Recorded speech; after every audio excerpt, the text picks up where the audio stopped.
The results of the by-elections in 5 wards of the Municipal Corporation of Delhi have come out and the Aam Aadmi Party has won a landslide victory.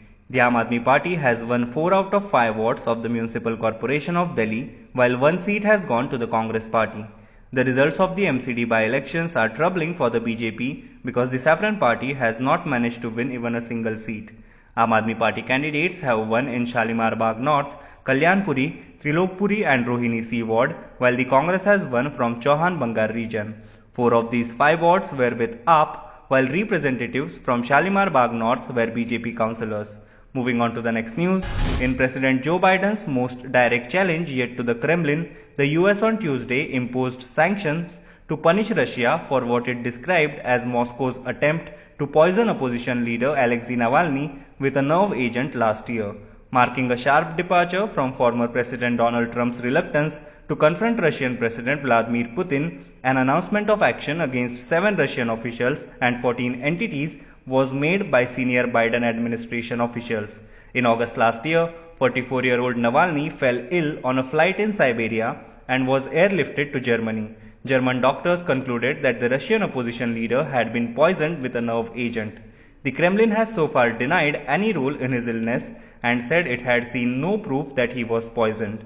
Moving on to the next news, in the second phase of coronavirus vaccination, the government has included all private hospitals. This phase, which started from Monday, included 10,000 private hospitals previously linked to the government schemes. On Tuesday, the day after the commencement of vaccination, the government expanded its scope. The central government has assured that there is no shortage of coronavirus vaccine. The central government has asked all the states and union territories to have more capacity for vaccination at all private hospitals covered by the Ayushman Bharat, Pradhan Mantri Jan Arogya Yojana, central government health scheme and state health insurance scheme. Use of the additional private hospitals which are not included in these 3 schemes will also be allowed provided they have all the facilities related to the vaccination of coronavirus. Moving on to the next news, dismissing a petition against Jammu and Kashmir MP Farooq Abdullah, the Apex Court today said expressing views that are different from government opinion cannot be termed as sedition.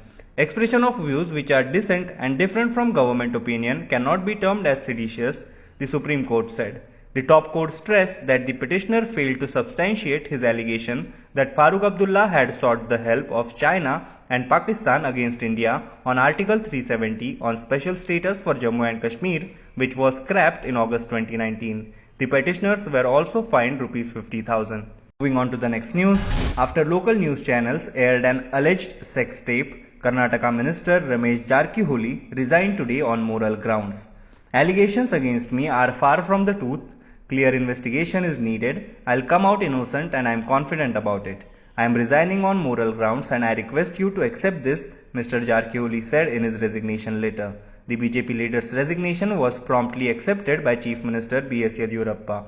According to news agency PTI, Ramesh Jarkiholi, who was Water Resources Minister, was asked to quit by his party leadership.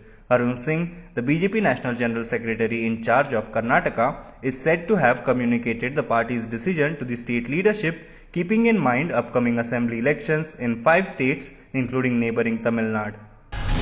Now be the first to know about the latest updates on our new news app.